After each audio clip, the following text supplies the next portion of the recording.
नटसम्राट मधली पात्र कोणती आहेत पहा.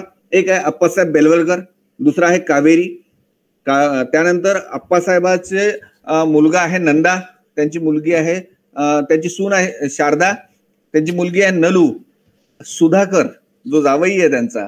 त्यानंतर यातलं एक महत्वाचं पात्र आहे या नाटकातलं ते म्हणजे विठोबा, आणि दुसरं आहे राजा.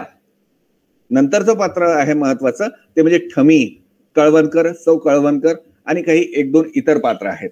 म्हणजे अप्पासाहेब बेलवलकर, कावेरी, नंदा, शारदा, नलू, सुधाकर आणि विठोबा यांच्या भोवती गुंफलेलं हे नाटक आहे.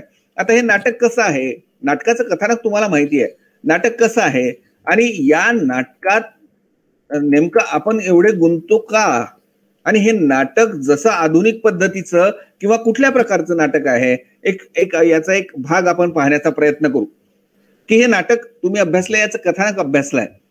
मग हे नाटक जुन्या पिढीचं नाटक आहे. आता जुन्या पिढीचं नाटक आहे म्हणजे कसं, आणि आजकालची नाटकं ज्या ज्या विषयावर म्हणून येत असतात त्या आजकालच्या वेगवेगळ्या विषयावर येणाऱ्या नाटकांचा विषय पाहिला आपण तर आपल्याला दिसेल की नटसम्राट हे नाटक जेव्हा आपण पाहतो तेव्हा ही जी जुनी पिढी आहे, ही जुनी पिढी या नाटकाच्या अधिक जवळची आहे. आणि मग ती ज्या नाटकाच्या जवळची आहे याचं कारण ही म्हाताऱ्याची एक कथा आहे, म्हाताऱ्या दाम्पत्याची एक कथा आहे, म्हाताऱ्या दाम्पत्याच्या सुखदुःखाची ती एक कथा आहे.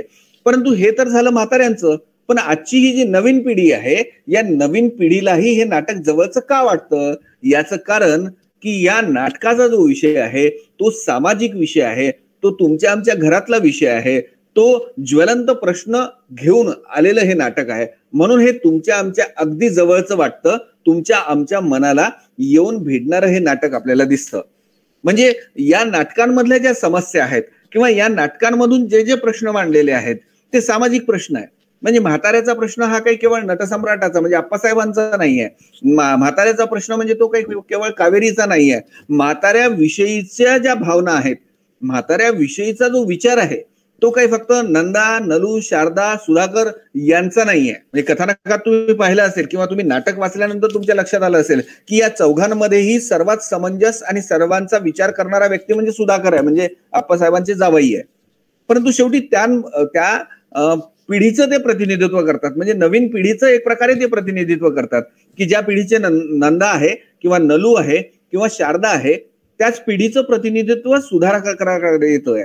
म्हणजे कदाचित अप्पासाहेबांशी अत्यंत तुसळेपणाने नंदा वागत असेल किंवा ती शारदा वागत असेल किंवा नलू वागत असेल, घटना प्रसंग माहिती आहे, घटना प्रसंगाकडे जाणार नाहीये या नाटकातल्या, पण सुधाकर मात्र अप्पासाहेबांना बऱ्यापैकी समजून घेताना दिसतात. असो, तर मुख्यतः हा विषय जो आहे तो सामाजिक विषय आहे, ती समस्या प्रत्येक घरातली आहे. म्हणजे थोड्या अधिक प्रमाणात तुमच्या आमच्या अवतीभोवती जेव्हा जेव्हा असे प्रसंग घडतात किंवा जे जे आपण अनुभवतो तेच या नाटकातून आलेलं आहे. म्हणजे जेव्हा एखादा सिनेमा असेल, मी एक छोटंसं उदाहरण सांगतो, जेव्हा एखादा सिनेमा असेल ती शोकांतिका असेल एखाद्या व्यक्तीची, त्या सिनेमामध्ये लोक अक्षरशः रडतात. का रडतात? कारण त्यातले जे संवाद आहेत, त्यातलं जे पात्र आहे, जणू काही ते पात्र म्हणजे मीच आहोत अशी भावना त्या व्यक्तीची होत असते, म्हणून त्या पात्राशी तो समरूप होतो. अप्पासाहेबांचंही पात्र असं आहे की प्रत्येक पिढीला समस्या ही जणू काही आपलीच आहे, प्रत्येक पिढीला असं वाटत असतं की ही आपली समस्या आहे. म्हणजे काळ बदलत गेला, 1971 मध्ये लिहिलेलं हे नाटक आहे आणि 1971 पासून 2021 पर्यंत या नाटकाची जादू अजूनही प्रेक्षकांच्या मनावर आहे. विविध म्हणजे श्रीराम लागूंनी हे नाटक सुरुवातीला केलं, त्यानंतर मोहन जोशींनी हे नाटक केलं, अनेकांनी हे नाटक केलेलं आहे. नंतरच्या काळात आपल्याला माहिती आहे, म्हणजे गेल्या 2 वर्षापूर्वी 3 वर्षापूर्वी नटसम्राट नावाचा चित्रपटही आलेला आहे, म्हणजे याचं माध्यमांतरही झालेलं आहे. म्हणजे हे नाटक म्हणून लिहिलं गेलं, या रंगमंचावर गाजलं नव्हे, त्याने अनेक विक्रम केले आणि त्यानंतर त्याचं माध्यमांतर झालं, त्याचं ते चित्रपटातून समोर आलेलं आहे. अर्थात आपल्याला माहिती आहे की काही बदल म्हणजे कथावस्तूचे काही बदल या चित्रपटात झालेले आहेत. अर्थात ते चित्रपट निर्मात्याचं स्वातंत्र्य आहे, त्यांनी त्या पद्धतीने चित्रपटाला ज्या आवश्यक गोष्टी असतात तसा मसाला कदाचित त्यात भरला असेल. परंतु आपण नटसम्राट या नाटकाचा विचार करतो आहोत आणि नटसम्राट या नाटकाचा विचार करत असताना किंवा त्या अनुषंगाने जे विवेचन केलं तर तुमच्या लक्षात आलं असेल, मॅडमनीही सांगितलं असेल की नटसम्राटचं कथानक हे अत्यंत साधं सरळ आहे, त्याची रचना अत्यंत सरळ आहे आणि एका भाबड्या म्हाताऱ्या नटसम्राटाची ही एक भावपूर्ण आणि भाबडी कहाणी आहे, कथा आहे की एक भाबडा म्हातारा आहे की जो एवढ्या मोठ्या उच्च पदावर म्हणजे अभिनेता म्हणून ज्याची सगळीकडे प्रसिद्ध आहे, जो नट म्हणून या रंगमंचाचा अनभिषिक्त सम्राट आहे, या नटसम्राटाची ही भाबडी कहाणी आहे. म्हणजे एकीकडे श्रेष्ठ नट म्हणून त्याने नाव कमावलं आहे आणि मुख्य म्हणजे नुसतं नट म्हणून नाव कमावलेलं नाहीये, तर नट म्हणून आप्पांना त्याचा प्रचंड अभिमान आहे. कारण जो कलावंत किंवा जो व्यक्ती ज्या ज्या क्षेत्रात काम करतो, नुसतं काम नाही, जो जीव ओतून काम करत असतो, ती भूमिका जगत असतो. म्हणून या नाटकामध्ये बघा की तुम्ही जे पात्र किंवा ज्या भूमिका आप्पासाहेबांनी केलेल्या आहेत त्या भूमिकेत आप्पासाहेब क्षणार्धात चालले जातात. म्हणजे दुसऱ्या आपण त्याच्याकडे जाणार आहे की आप्पासाहेब या सगळ्या ह्याच्यातून बाहेर पडण्याचा कसा प्रयत्न करतात, किती प्रयत्न करत होते, परंतु ज्या भूमिका केल्या आहेत त्यात ते पटकन जातात. याचं कारण आहे आप्पासाहेबांनी केवळ अभिनय केलेला नाहीये, तर आप्पासाहेब ते पात्र जगले आहेत. हे व्रत आहे, आप्पासाहेबांचं व्रत आहे. त्यामुळे आप्पासाहेबांना तो अभिमान वाटतो आणि मुख्य म्हणजे मुलांना ते कमीपणाचं वाटतं. कारण जोपर्यंत आप्पासाहेब नट म्हणून रंगमंचावर काम करत होते, रंगमंचावर येत होते आणि मुलं कुठेतरी दुसरीकडे होती, आप्पासाहेब दौरे करत होते, विविध ठिकाणी ते जात होते, संपूर्ण महाराष्ट्र त्यांची वाहवा करत होता, त्यांच्या अभिनयाची वाहवा करत होता, पण मुलांनी त्याचा कधी विचारच केला नव्हता. परंतु आता आप्पासाहेबांनी निवृत्ती घेतल्यानंतर जेव्हा आप्पासाहेब नट म्हणून केव्हा जेव्हा भूमिकेत जातात तेव्हा ते मुलांना कमीपणाचं वाटतं. ही घरची प्रत्येकाच्याच घरची एक प्रकारची कथा आहे. म्हणजे जो एखादा व्यक्ती ज्या पदावर असतो किंवा जी भूमिका वठवत असतो आणि तो निवृत्त झाल्यानंतर त्याची काय परिस्थिती येते हे तुम्हाला सर्वांना माहिती आहे. आणि तसंच ते आप्पासाहेबांच्या नशिबी आलेलं आहे की आप्पासाहेब एक नट म्हणून, कारण एक सुंदर उदाहरण दिलेलं आहे कावेरी आणि आप्पासाहेबांचा तो प्रसंग आहे की आप्पासाहेब फुलं तोडून आणतात आणि ती विचारते की कोणी तुम्हाला रागावलं तर नसेल किंवा कुठून आणता वगैरे वगैरे, तर आप्पासाहेब सांगतात की मी नट वगैरे होतो. असं म्हटलं तर कुणाला ते पटत नाही किंवा त्याला कुणी फारसं महत्व देत नाही. परंतु मी सुधाकराचा सासरा आहे असं म्हटल्यानंतर क्षुल्लक गोष्टीला लोक फार महत्व देतात, अशा पद्धतीचं ते एक वाक्य आहे. तर नटसम्राटाच्या संदर्भात म्हणजे की हे कमीपणाचं का वाटतं की नटसम्राटाच्या सुरुवातीच्या स्वगतातून, मुख्यतः नटसम्राटाच्या जे अगदी सुरुवातीचं जे स्वगत आहे, आता स्वगत वगैरे हा भाग तुम्ही आधीच्या व्याख्यानांमधून ऐकलेला आहे, तुम्हाला सर्वांनी तो समजावून सांगितलेला आहे. या सुरुवातीच्या स्वगतातून आप्पांची जी मनाची आणि जीवननिष्ठेची बैठक आहे ती आपल्याला कळते. कारण आप्पा जेव्हा ते स्वगत म्हणतात तेव्हा आप्पांना आता भविष्यात काय करायचं आहे, आप्पांच्या जीवननिष्ठा कुठे होत्या, म्हणजे आतापर्यंत केलेला सर्व जो अभिनय आहे, आतापर्यंत केलेल्या वेगवेगळ्या नाटकातील जे काम आहे, ते वेगवेगळ्या नाटकातलं काम आप्पासाहेबांच्या डोळ्यासमोर येतात आणि आता तर त्यांचा जाहीर सत्कारच सुरू आहे आणि त्या निमित्ताने हे स्वगत आहे आणि ते स्वगतच मला वाटतं की जास्त महत्वाचं आहे. आणि जेव्हा या नाटकातले जेव्हा आपण विचार करतो, या नाटकाचा जेव्हा विचार करतो तेव्हा यातले जे काही संवाद आहेत की या नाटकातले काही संवाद हे जीवन दर्शन घडवणारे संवाद आहेत. म्हणजे नटसम्राट अभिनयाच्या दृष्टीने जेवढं श्रीराम लागू आणि इतर अभिनेत्यांच्या दृष्टीने जेवढं ते सर्वश्रेष्ठ आहे, तेवढंच त्यातील अनेक असे संवाद आहेत की जे जीवन दर्शन घडवितात. नव्हे, आयुष्यच आपल्यासमोर जणू काही आयुष्यातल्या महत्वाच्या गोष्टी आपल्यासमोर त्या निमित्ताने येत असतात की दुःख जवळ ठेवावं व सुख वाटून द्यावं. एक 2-3 उदाहरण मी घेतलेली आहेत फक्त, की दुःख जवळ ठेवावं आणि सुख वाटून द्यावं. कावेरी म्हणते पहा की पुढचं वाढलेलं ताट द्यावं पण बसायचा पाठ देऊ नये माणसानं. आपली पोरं चांगली आहेत सरकार, आपलं म्हातारपण वाईट आहे. अशी अनेक वाक्य, अनेक सुविचार, अनेक जीवन दर्शन घडविणारी अनेक वाक्य या नाटकांमध्ये आहे. म्हणजे ते संवादाच्या रूपातून ती आलेली आहेत. परंतु ही संवादाच्या रूपातून जरी वाक्य येत असली तरी एक प्रकारे जीवन दर्शन आपल्याला त्यातून घडते की दुःख जवळ ठेवावं आणि सुख वाटून द्यावं. म्हणजे आयुष्य जर यशस्वी करायचं असेल, आयुष्यात जर काही मिळवायचं असेल, आयुष्यात जर समाधान काही मिळवायचं असेल, आयुष्यात जर काही करायचं असेल तर ती एकच गोष्ट की आपलं दुःख, नाहीतर लोकांचं असं असतं की दुःख हे लोक वाटत बसतात आणि सुख मात्र कदाचित त्याच्यात कोणी सहभागीदार होऊ नये यासाठी प्रयत्न करत असतात. वास्तवात परिस्थिती वेगळी आहे की सुखात अनेक वाटेकरी असतात, दुःखात मात्र कुणीही नसतं हे आपल्याला माहिती आहे. परंतु इथे पहा की दुःख जवळ ठेवावं आणि सुख वाटून द्यावं. असे म्हणजे पुढचं वाढलेलं ताट द्यावं पण बसायचा पाठ देऊ नये. आप्पा जेव्हा आपली संपत्ती गुलाल बुक्क्यांप्रमाणे उधळतात तेव्हाच कावेरीने सूचित केलेलं हे वाक्य आहे की पुढचं वाढलेलं ताट द्यावं पण बसायचा पाठ देऊ नये. अर्थात अशी अनेक वाक्य आहेत, अशी 5-25 वाक्य तुम्हाला सांगता येतील जी तुम्ही अभ्यासलेली आहेत, जी तुम्हाला माहिती आहेत. की नाट्यरचनेच्या दृष्टीने पहा, नाट्यरचना हा या दुय्यम कथानक या नाटकात नाही. म्हणजे नाट्यरचनेच्या दृष्टीने एक कथानक आहे अप्पासाहेबांचं आणि तेच कथानक पूर्ण नाटकभर आहे. या दुय्यम कथानक असं नाही. म्हणूनच वाचकांचे, प्रेक्षकांचे एकाच व्यक्तीवर, त्याच्या जीवनातील घटनांवर व्यक्तिमत्व खेळून राहते. हे नाटक यशस्वी का झालं किंवा यशस्वी का होते, म्हणजे शोकांतिका म्हणजे नटसम्राटच असं काही नाही. अनेक शोकांतिका म्हणजे नाटकाच्या रूपाने समोर आलेले आहेत, परंतु नटसम्राट ते अधिक श्रोत्यांना प्रिय का आहे, श्रोत्यांना आपलीशी का वाटते, तर त्या नाटकाच्या रचनेमधूनही ते आपल्याला दिसून येतं की या नायकाच्या जीवनातील घटनांवर, आपलं त्याच्या व्यक्तिमत्वावर प्रेक्षक खेळून राहतात.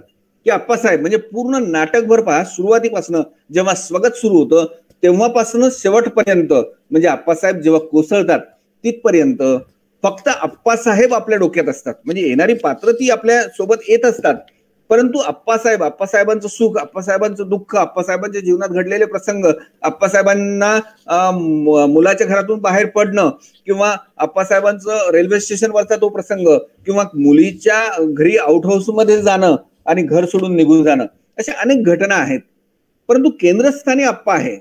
म्हणजे त्यांच्या व्यक्तिमत्वावर आपण खिळून राहतो, त्यांच्या जीवनातील घटना प्रसंग आपल्या मनात रुंजी घालत असतात, त्याचाच आपण विचार करत असतो आणि त्यामुळेच अप्पासाहेब हे जे व्यक्तिमत्व आहे त्या संदर्भातच आपण विचार करत असतो. आणि म्हणूनच नाट्यरचनेच्या दृष्टीने हे अत्यंत महत्वाचं आहे की यात दुय्यम कथानक नाही आणि म्हणूनच प्रेक्षकांच्या मनावर त्याचा एक जिनसी परिणाम होताना आपल्याला दिसून येतो. म्हणजे शोकाकुल परिणामाची एकता साधण्यात नाटककाराला त्यामुळेच यश प्राप्त झालेलं आहे की जे शोकाकुल परिणाम आहेत, म्हणजे अप्पासाहेबांच्या जीवनात घडलेले वेगवेगळे जे प्रसंग आहेत, त्यांच्या जीवनात आलेलं जे दुःख आहे, त्या अप्पासाहेबांच्या जीवनात आलेलं दुःख किंवा घडलेल्या घटना प्रसंग याविषयीचं जे नाटककाराला परिणाम साधायचं होतं, म्हणजे थमीला सुनेने ओढून नेणं, म्हणजे अप्पासाहेब ढालगत भवानी किंवा अशा शिव्या देतात, हेही सुनेला न पटणं आणि सुनेला ओढून नेणं, म्हणजे त्या ठमीला ओढून नेणं, हीच ती साधी एक घटना आहे. आणि तरीही आपण शोकाकुल होतो. अप्पासाहेब तर होतातच होतात. म्हणजे या नाटकाचं एक यश आहे की नाटकाचं जसं जसं कथानक समोर जात असतं आपण त्यात अधिकाधिक गुंतांना दिसत असतो किंवा गुंतत असतो. की जेव्हा नटसम्राटचा विचार होतो किंवा नटसम्राटचा आपण विचार करायला लागतो तेव्हा आपल्याला एक लक्षात येतं की नटसम्राट ही एक शोकांतिका आहे. आता शोकांतिका आहे म्हणजे नेमकं काय आहे? सुरुवातीला आपण पाहू की सिसिरो या अभ्यासकाच्या मते नाटक हे जीवनाचे अनुकरण आहे, चालीरीतींचा आरसा आहे, सत्याचे प्रतिबिंब आहे. म्हणजे त्यांनी केलेली ही व्याख्या, नाटकासंदर्भातली त्यांनी केलेली ही व्याख्या या नटसम्राट नाटकाच्या दृष्टिकोनातून जर आपण तपासून पाहिली तर नाटक हे जीवनाचं अनुकरण आहे, जीवनाचं अनुकरण आहे, चालीरीतींचा तो आरसा आहे आणि सत्याचंही ते प्रतिबिंब आहे. तुम्ही नटसम्राट आपल्या डोळ्यासमोर ठेवा आणि ही व्याख्या तुम्ही डोळ्यासमोर ठेवा, तुम्हाला लक्षात येईल की ते आपल्या जीवनाचंच ते अनुकरण आहे, चालीरीतींचा तो आरसा आहे. त्या आपल्या ज्या प्रथा परंपरा चालीरीती वगैरे वगैरे ह्या ज्या गोष्टी आहेत त्यांचाही तो आरसा आहे. म्हणजे प्रत्यक्ष अप्रत्यक्षपणे या नाटकांमधून ते प्रतिबिंबित झालेले आहे किंवा या कृतींमधून ते प्रतिबिंबित झालेलं आहे. सत्याचं ते प्रतिबिंब आहे काय नाटक म्हणजे. मुख्यतः तर जीवनातील सुखदुःख, आशा अपेक्षा निराशा हे सर्व या नाटकांमधून दिसतं. नाटक म्हणजे काय तर जीवनातील सुखदुःख आशा अपेक्षा निराशा हे या नाटकांमधून आपल्याला दिसत असतं. म्हणजे जे इतर नाटकांमधूनही दिसत असतं ती नाटकाची केलेली सर्वसामान्यपणे केलेली व्याख्या आहे, पण नटसम्राटमध्येही ते आपल्याला दिसतं. आणि म्हणूनच शिरवाडकरांना बेलवलकर ही व्यक्तिरेखा शेक्सपियरच्या किंग लिअरच्या व्यक्तिरेखेवरून सुचलेली आहे. तर ही अप्पासाहेब बेलवलकर हे जे पात्र आहे हे पात्र शिरवाडकरांना किंग लिअर वरून सुचलेलं आहे. आता किंग लिअर वरून सुचलेलं आहे म्हणजे ज्याचा सुरुवातीला उल्लेख स्वतः शिरवाडकरांनी केलेला आहे की किंग लिअरचं भाषांतर करण्यासाठी त्यांच्याकडे प्रस्ताव आला वगैरे वगैरे आणि मग नटसम्राट त्यांच्या मनात आला आणि नटसम्राट हे नाटक त्यांनी लिहिलं. अर्थात त्या किंग लिअरच्या म्हणजे व्यक्तिमत्वावरून व्यक्तिरेखेवरून अप्पासाहेबांना हे सुचलेलं नाटक आहे नटसम्राट. तसं किंग लिअर ही शोकांतिका आहे आणि नटसम्राट ही सुद्धा एक शोकांतिका आहे. किंग लिअर शोकांतिका आणि नटसम्राट, कारण त्या मुळात त्या किंग लिअर मुळेच शिरवाडकरांना हे नाटक सुचलेलं आहे आणि त्यामुळे नटसम्राट ही सुद्धा एक शोकांतिका आहे. सर्वसामान्यपणे सुखांतिका आवडतेच, म्हणजे सुखांतिका आवडत नाही श्रोत्यांना असं नाही होत, परंतु सुखांतिकेपेक्षा शोकांतिका ही जास्त आवडते श्रोत्यांना. मग तो कुठल्याही प्रकारचा श्रोता असो, तो नाटकाचा श्रोता असू द्या किंवा तो प्रेक्षक असू द्या किंवा तो सिनेमाचा प्रेक्षक असू द्या किंवा कुठल्याही अशा दृकश्राव्य माध्यमाचा तो प्रेक्षक असू द्या, त्यांना शोकांतिका ही अधिक मनात घर करून जाते. असो तर नेमकं शोकांतिका म्हणजे काय तर ह्यूम या अभ्यासकाच्या मते की शोकनाट्यात जीवनातील प्रतिबिंब असते, जे सुरुवातीला मागच्या व्याख्यात नाटकाच्याच बाबतीत आपण ते पाहिलं आणि ते मुख्यतः शोकनाट्याच्या संदर्भात इथे ह्यूम म्हणतोय की शोकनाट्यात जीवनातील प्रतिबिंब असते, कल्पना विलासाचे खेळ आपण त्यात पाहतो आणि शोकनाट्यातील कल्पनात्मक सौंदर्याने व विलासाने आपण भारावून जातो, कारण त्यातील कथानक हे भीषण असते. जसं किंग लिअरचं आहे त्याचं कथानक भीषण आहे, तसंच नटसम्राटचं आहे की नाही ते आपण पुढे पाहू.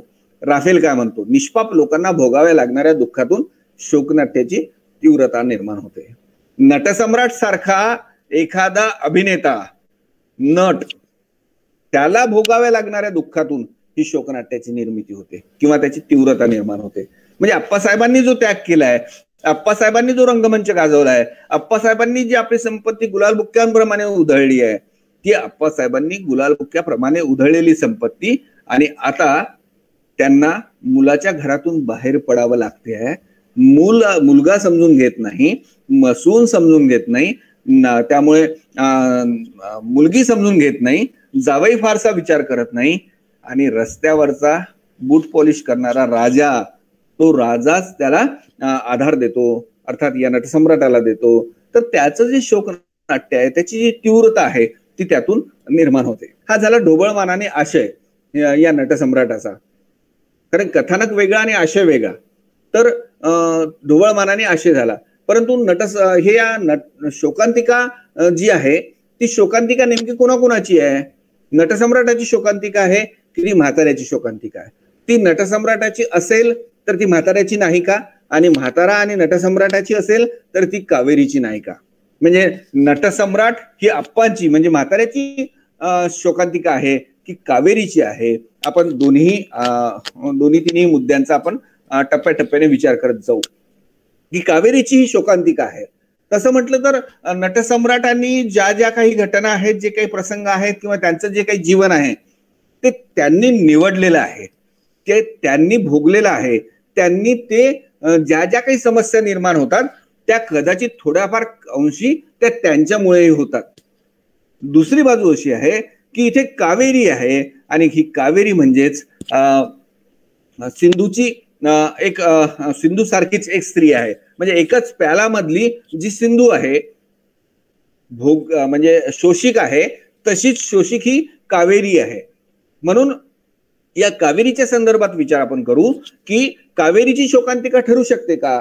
म्हणजे जिने काही केलं नाही, जी आयुष्यभर नवऱ्याची सावली म्हणून राहिलेली आहे, नवऱ्यासोबत राहिलेली आहे, नवऱ्याने घेतलेल्या प्रत्येक निर्णयाला सोबत राहिलेली आहे, त्या कावेरीच्या नशिबी काय आहे? मग तिची ती शोकांतिका ठरू शकते का? बघा, एक, कावेरी ही गृहिणी आहे, म्हणजे तिने संसार केलेला आहे, तिने संसार चालवलेला आहे, तिने संसार सांभाळलेला आहे.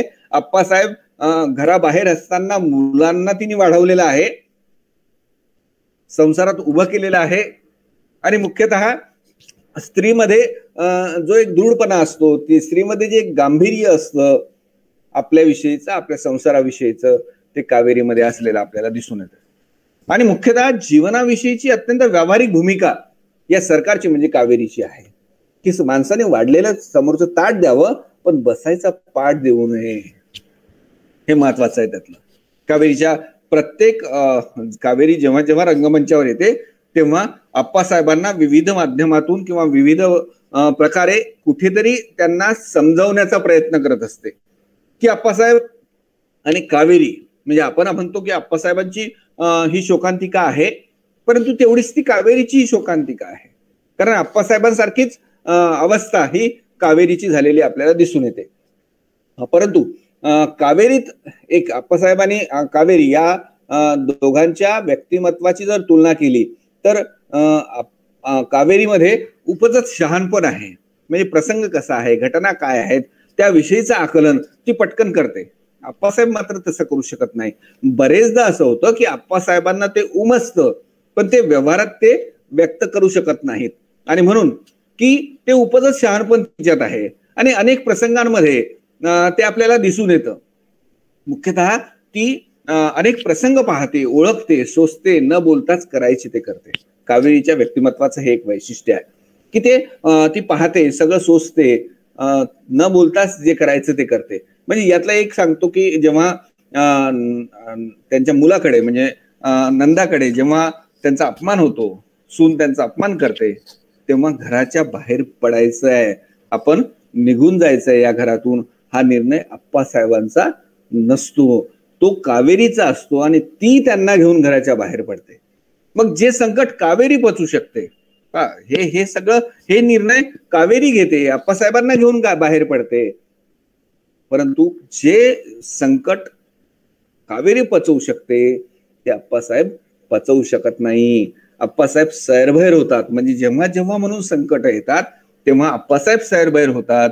कावेरी खंबीरपणे उभी राहते. म्हणजे जेव्हा आपल्या नवऱ्याचा अपमान होतो आहे किंवा हे सगळं सहनशक्तीच्या बाहेर गेलाय असं जेव्हा जेव्हा कावेरीला वाटत असते तेव्हा तेव्हा कावेरी निर्णय घेते आणि त्यांना कुठला तरी मार्ग दाखवण्याचा प्रयत्न करते, जो घर सोडण्याचा त्यांनी प्रकार केलेला आहे.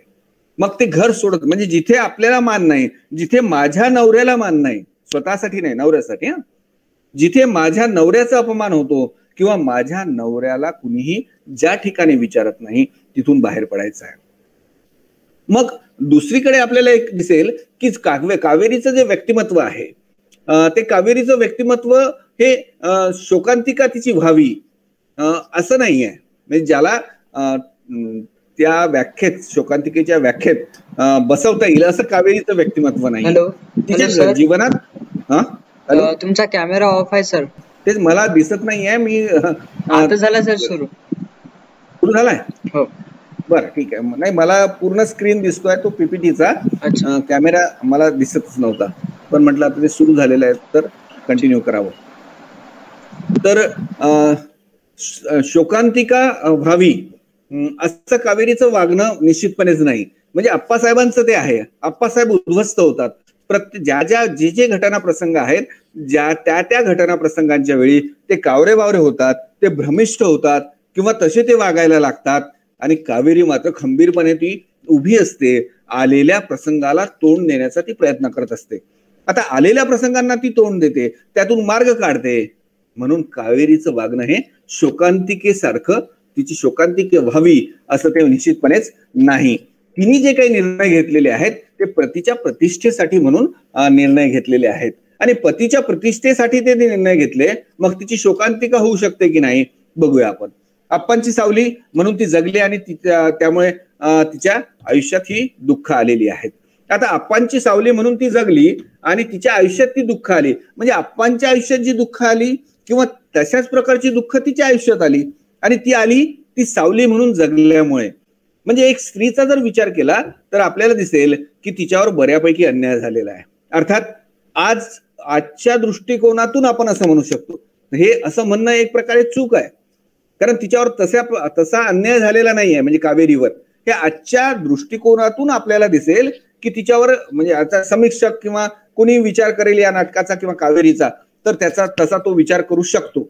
परंतु तिच्यावर अन्याय झाला का एक प्रकारे, तर तो अन्याय झाला असं म्हणता येऊ शकतं. परंतु तिच्यावर अन्याय झालेला नाही, कारण ती जुन्या पिढीची स्त्री आहे, जिचं म्हणजे अनेक आता आजचा काळ जाऊ द्या, आजचा काळ बदललेला आहे. आजच्या काळात स्त्रियांचं स्वातंत्र्य, स्त्रियांच्या भूमिका, स्त्रियांचे संसार याविषयी बोलण्यात मला वाटते काही इथे विषय काढण्यात अर्थ नाही.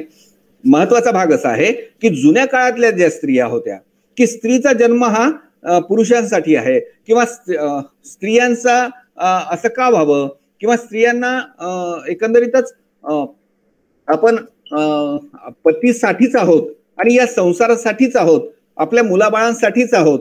तर जे स्त्रियांमध्ये असलेलं जे शहाणपण आहे किंवा स्त्रियांचा तेव्हाच्या स्त्रीचा जो विचार होता की आपलं आयुष्य हे आपल्या पतीसाठी म्हणून आहे किंवा या कुटुंबासाठी आहे, पतीसाठी तर आहेच आहे, या कुटुंबासाठी आहे, आपल्या मुलाबाळांसाठी आहे, या संसारासाठी आहे, म्हणून तिला ते जगायचं असतं, त्यासाठी ती जगत आलेली आहे. म्हणजे आपलं आयुष्य हे या मुलाबाळांसाठी, पतीसाठी आहे आणि त्या काळातली ही स्त्री आहे.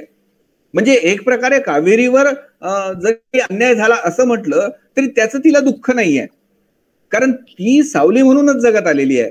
आणि म्हणून महत्वाचा असा भाग आहे की आप्पासाहेब जसे कालच्या पिढीचे पुरुष होते तसेच आप्पासाहेब होते की निर्णय घेताना आप्पांनी तिला कधीच विचारलं नाही. त्यामुळे जे भोग भोगावे लागतात ते आप्पांसोबत कावेरीलाही भोगावे लागतात. म्हणजे कावेरीच्या दृष्टिकोनातून जर विचार केला तर आप्पासाहेबांनी आपली संपत्ती गुलालबुक्क्यांप्रमाणे उधळली. जे जे काही निर्णय घेतले ते सगळं, आपली जे काही कमावलं होतं ते सगळं वाटून दिलं, सगळं काही केलं. परंतु ते निर्णय घेताना आप्पासाहेबांनी कावेरीला कुठेही विचारात घेतलेलं नाही. आणि त्यामुळे एक प्रकारे जे आप्पांना भोगावं लागलं ते आप्पांनी घेतलेल्या निर्णयामुळे, परंतु ते कावेरीलाही भोगावं लागलेलं आपल्याला दिसून येते. म्हणजे जरी तिच्या जीवनात अत्यंत दुःख आली त्याच्यासाठी ती स्वतः जबाबदार असलेली आपल्याला दिसत नाही. आणि म्हणूनच की जेव्हा या शोकांतिकेचा विचार करतो तेव्हा काही अंशी ही कावेरीची शोकांतिका आहे असंही आपल्याला म्हणता येऊ शकतं. दुसरं महत्वाचं म्हणजे ही शोकांतिका आहे नटसम्राटाची की म्हाताऱ्याची. पुन्हा याचाही आपल्याला या निमित्ताने विचार करायचा आहे की नटसम्राटाची शोकांतिका. एक नटसम्राट म्हणून जगलेला कलावंत एक नट म्हणून संपला. बघा, सुरुवातीला जेव्हा व्यासपीठावर आप्पासाहेबांचा सत्कार असतो आणि ते व्यासपीठावर येतात तेव्हाच ते निवृत्ती जाहीर करतात. आता ही आप्पासाहेबांची किंवा नटसम्राटाची शोकांतिका आहे. जेव्हा आपण असं म्हणतो ती त्याची सुरुवात कशी आहे बघा, की नट म्हणून ते संपलेले आहेत आणि बाप म्हणून ते आपल्या दुसऱ्या इनिंगला सुरुवात करतात आहे. म्हणजे नट म्हणून संपला, बाप म्हणून दुसऱ्या इनिंगला सुरुवात करतात आहे. आणि बाप म्हणून सुरुवात करत असताना नट विसरण्याचा ते प्रयत्न करतात मुख्यतः. की त्यातला एक मुद्दा महत्वाचा असा आहे की आप्पासाहेबांनी प्रत्येक ठिकाणी तडजोड केली नाही असं वरकरणी आपल्याला दिसतं, परंतु आप्पासाहेबांनी प्रत्येक वेळी प्रत्येक ठिकाणी आपल्याला तडजोड केलेली दिसते. कारण जेव्हा नंद्याच्या फ्लॅटमध्ये ते असतात तेव्हा 12 वर्षानंतर त्यांना घराच्या बाहेर पडावं लागतं. 12 वर्षापर्यंत ते आपल्या मुलांकडे राहिलेले आहेत. म्हणजे काही बाबतीत नंद्या नलूनी काही तडजोडी केल्या असतील, आप्पासाहेबांनीही बऱ्याच तडजोडी केलेल्या आहे. याचं कारण जर आपण पाहिलं तर आपल्याला दिसेल की या सगळ्या नाटकभर अप्पासाहेबांच्या व्यक्तिमत्वाचा जर आपण बारकाईने विचार केला तर बरेचदा अप्पासाहेब पहा प्रश्नांची उत्तरं देत नाही. ज्या गोष्टी त्यांना पटत नाहीत, ज्या गोष्टी त्यांना आवडत नाहीत, त्याला ते उत्तरं देताना आपल्याला दिसत नाही. की जसं कळवणकर आहे, म्हणजे सुधाकराचे जे साहेब आहेत ते आणि त्यांची पत्नी अप्पासाहेबांकडे येतात, कारण ते नाटक बसवणार असतात. तेव्हा ते म्हणतात की डायरेक्शन वगैरे याच्या संदर्भात आम्हाला काही सांगा, किंवा या अभिनयासंदर्भात आम्हाला काही सांगा, मार्गदर्शन करा. विठोबा तर माहितीच आहे आपल्याला. तेव्हा अप्पासाहेब म्हणतात की ब्रह्मपुत्रेने कसं व्हावं हे गंगेने सांगू नये, आणि गंगेने कसं व्हावं हे ब्रह्मपुत्रेने सांगू नये. म्हणजे तुम्हाला जशा पद्धतीने करायचं आहे, आधुनिक पद्धतीने नाटक करायचं आहे वगैरे वगैरे, तर तेव्हा ते तुम्ही करावं. म्हणजे अप्पासाहेब काय करतात, त्यातून मार्ग काढण्याचा प्रयत्न करतात, तडजोड काढण्याचा प्रयत्न करतात. बघा अप्पासाहेबांच्या त्याच घटनेत, त्याच प्रसंगात अप्पासाहेब चिडलेले आहेत, प्रचंड चिडलेले आहेत. त्याचं कारण आहे की कळवणकर जे अप्पासाहेबांची श्रद्धास्थानं आहेत, जे अभिनेते आहेत, जे मोठमोठे दिग्दर्शक होऊन गेले, त्या सर्व दिग्दर्शकांना नावं ठेवतात की ते कसे ओरडायचे, ते कसं ते करायचे, अशी नावं ठेवतात. जेव्हा अप्पासाहेबांच्या श्रद्धास्थानाला धक्का पोहोचतो तेव्हा अप्पासाहेब त्यांना घराच्या बाहेर हाकलतात. कथानक तुम्हाला माहिती आहे. पण जेव्हा अप्पासाहेब कलावंत किंवा नट म्हणून जेव्हा संपला स्वतः ठरवतात, आणि बाप म्हणून दुसऱ्या एका इनिंगला, म्हणजे वयाच्या 60 पर्यंत अभिनेता म्हणून ते जगले, आता बाप म्हणून आपल्याला पुढे काय करायचं आहे, बाप म्हणून जगायचं आहे, असं ते एक प्रकारे जाहीर करतात. तेव्हा एक मात्र महत्वाचा विषय असतो, तो म्हणजे पुन्हा नटाच्या भूमिकेत जायचं नाही, यावर ते ठाम असतात. म्हणजे कळवणकर असू द्या, विठोबा असू द्या, यांना ते अभिनयाची संथा देत नाहीत, आणि ब्रह्मपुत्रेने कसं व्हावं हे सांगू नये वगैरे वगैरे, हे आपल्याला लक्षात येतं. अर्थात हे सगळं करत असताना अप्पासाहेबांच्या जीवनात जी जी काही दुःख येतात, जे जे काही प्रसंग येतात, अप्पासाहेबांच्या जीवनामध्ये ज्या ज्या काही घटना घडतात, त्या सगळ्या तुम्हाला माहिती आहेत. परंतु एक आपल्याला दिसेल की अप्पासाहेबांना जेव्हा वेदना होतात, ज्या ज्या प्रसंगात वेदना होतात, तेव्हा मात्र त्यांना एकच आश्रय असतो, तो म्हणजे नाटकातील संवादांचा. आणि ते नाटकातील संवाद मोठमोठ्याने म्हणायला लागतात. अर्थात हे सगळं असताना अप्पासाहेबांच्या व्यक्तिमत्वाचा विचार केला तर अप्पासाहेबांची ही शोकांतिका होण्यासाठी नेमकं काय कारण आहे, तर त्यातलं एक महत्वाचं कारण आहे की अप्पासाहेबांना व्यवहार कळतो पण त्यांना वळण्यात रस नाही. अप्पासाहेबांना व्यवहार कळतो परंतु वळण्यात त्यांना रस नाही. ते समजुतीने घेण्याचा प्रयत्न करतात, पण जेव्हा त्यांच्या बाण जिव्हारी लागतो तेव्हा त्यांच्यातील पिता संपतो आणि अभिनेता पुन्हा एकदा वर येतो, आणि तोच अभिनेता मग त्याच भूमिकेतून ते नाटकातले विविध संवाद म्हणताना आपल्याला दिसून येतात. अर्थात खूप सुंदर सुंदर संवाद यात दिलेले आहेत. एक सूर म्हणतो साथ दे, देवा म्हणतो वाद दे, हा आहे. किंवा अप्पासाहेबांचा एक सुंदर एक संवादात एक वाक्य आहे, ते म्हणजे जेव्हा त्यांची सून शारदा किंवा नंदा आपल्या मुलीला घेऊन बाहेर जातात आणि तिच्यापासून ओढून ते दूर घेऊन जातात, तेव्हा अप्पासाहेब म्हणतात, हो हो हो, तुम्ही तरुण आहात म्हणजे करता येतो फक्त संभोग तुम्हाला माणसांच्या मादिशी, पण तरुण आहेत कावळे आणि तरुण आहेत गिधाडं, तरुण आहेत रस्त्यावरची गाढवं आणि डुकरही, नरकातले सूक्ष्मदेही कीटकही मैथून करतात कीटकींशी आणि कीटकांची जमात वाढवून मरून जातात कीटकांसारखे. असे अनेक म्हणजे खूप मोठा तो भाग आहे. तर असे अनेक संवाद आहेत की जेव्हा अप्पासाहेब पिता म्हणून जेव्हा विचार करतात तेव्हा त्यांच्यातला पिता हा ज्यावेळी अप्पांवर घाव होतो, बाण जिव्हारी लागतो, त्यावेळी त्यांच्यातला पिता संपतो आणि पुन्हा अभिनेता म्हणून ते त्याच विश्वात वाहताना आपल्याला दिसून येतात आणि त्यातूनच मग ते असे संवाद म्हणायला लागतात. आप्पासाहेबांचं या संपूर्ण नाटकाकडे पाहिलं तर आपल्याला एक प्रत्यक्ष दिसून येईल की त्यांच्या पिता म्हणून आजपर्यंत त्यांची जी काही कर्तव्य आहे ती आप्पासाहेबांनी केलेली आहेत. मुलांना लहानाचं मोठं केलेलं आहे, त्याच्या सुरुवातीलाच त्यांनी परिचय करून दिलेला आहे. परंतु पिता म्हणून त्यांना जर नावं ठेवली, पिता म्हणून त्यांना जर काही कोणी दोष दिला तर त्याचा आप्पासाहेबांना फारसं कधी काही वाईट वाटलं नाही. परंतु जेव्हा पित्याचं विडंबन झालं तेव्हा काहीही वाटलं नाही. पण नटसम्राटाचं झालेलं विडंबन आप्पासाहेबांना हे अधिक दुःख देतं की नटसम्राट म्हणून त्यांचं झालेलं विडंबन हे त्यांना अधिक दुःख देणार आहे.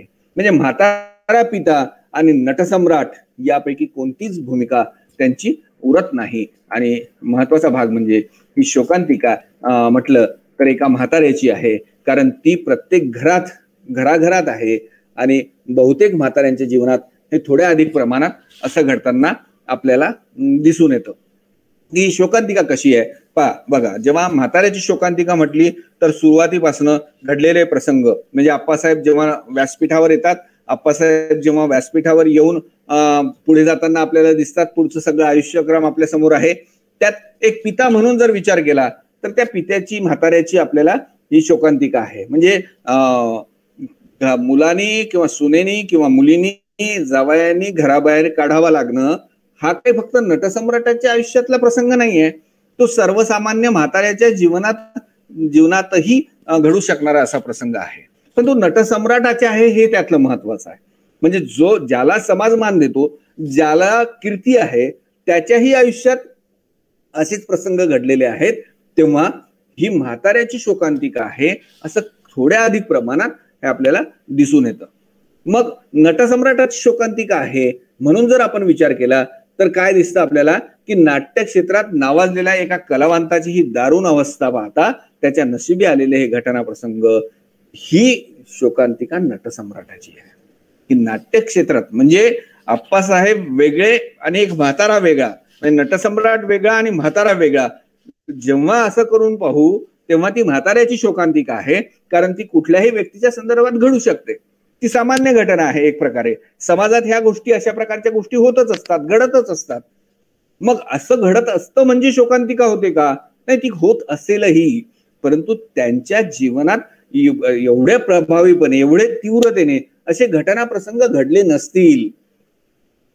मुख्य म्हणजे नाट्य क्षेत्रात नावाजलेले ते कलावंत असल्यामुळे दारुण अवस्था त्यांची झालेली आहे आणि ते घटना प्रसंग पाहिले की मग ती शोकांतिका नटसम्राटाची आहे असं आपल्याला वाटायला लागतं. अर्थात ही शोकांतिका नटसम्राटाची आहे.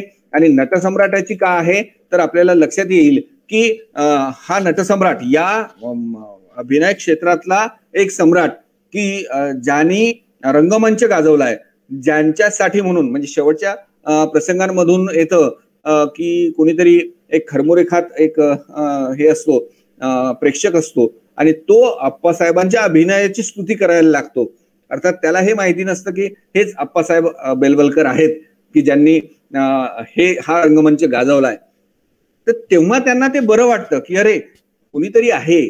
म्हणजे ही जी शोकांतिका आहे की घरचे जे मुलं आहेत, आपले सुना आहेत, हे त्यांना विचारत नाही किंवा हे एक प्रकारे त्यांची कदर करत नाही. अर्थात मुलगा आणि सून किंवा मुलगी आणि जावई यांच्या दृष्टिकोनातून विचार केला तर त्यांचं फार चुकत नाही. म्हणजे शेवटी म्हातारे म्हटल्यानंतर त्यांचं वागणं, त्यांचं बोलणं, त्यांचा व्यवहार आणि मुख्य म्हणजे पिढ्यांमधला फरक, मुख्यतः यातला भाग असा आहे की पिढ्यांमधला फरक हा आहे.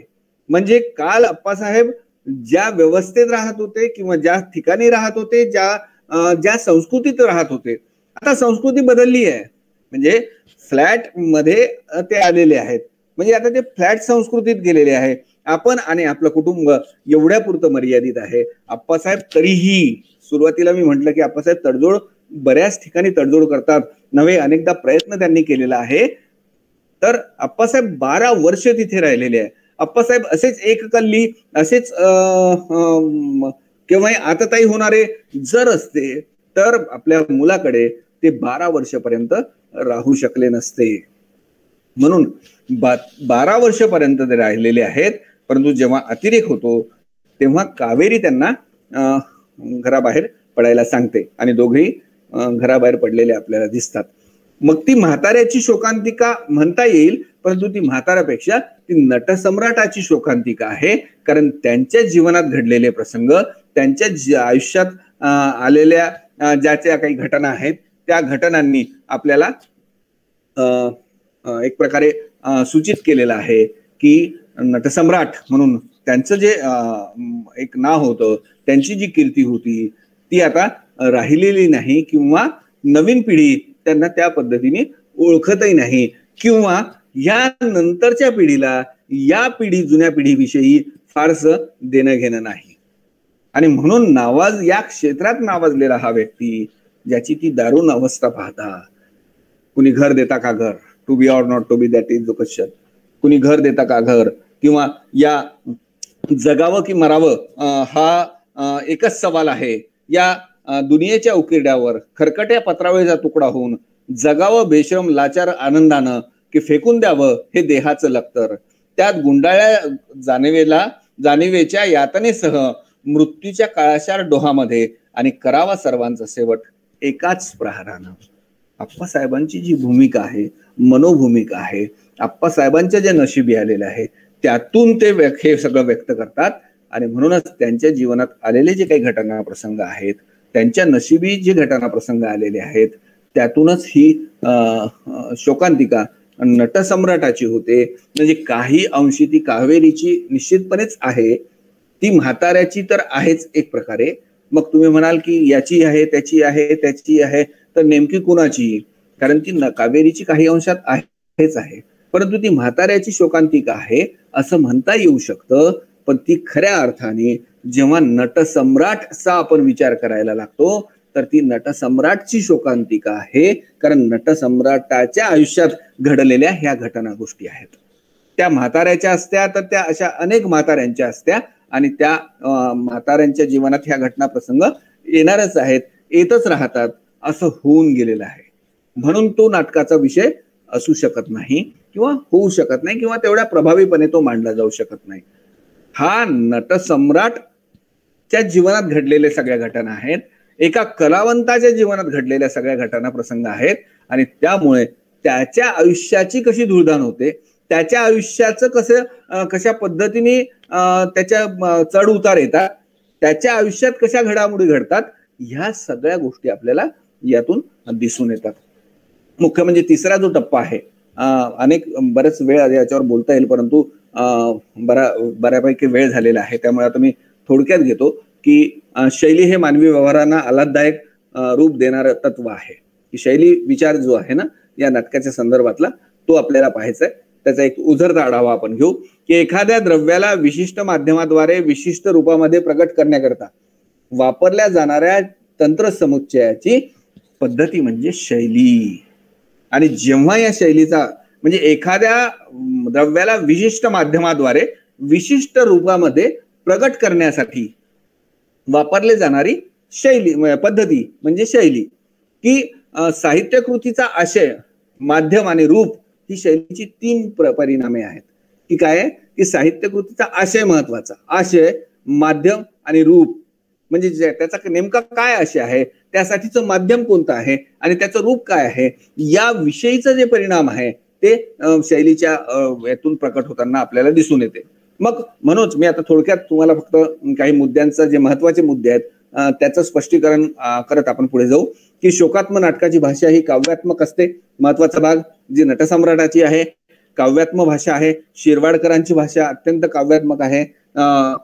जसं आताच मी तुम्हाला वाचून किंवा सांगितलं की जगावं की मरावं हा एकच सवाल आहे, किंवा साधी साधी वाक्य जरी असली, ती साधी वाक्य सुद्धा कशी काव्यात्मक आहे याची अनेक उदाहरणं देता येतील. मुळात नाटककार आपल्या भाषेच्या माध्यमातून नाटक आपल्यापर्यंत पोहोचवत असतो आणि ही भाषा, नटसम्राटाची भाषा काव्यात्मक भाषा आहे आणि नटसम्राट मधील संवादांमधून याची आपल्याला प्रचिती येते. मग ती विशेषतः प्रचिती येते ती कावेरी आणि आप्पासाहेबांच्या संवादांमधून. ती कावेरी आणि आप्पासाहेबांच्या संवादांमधून ही प्रचिती येताना आपल्याला दिसते.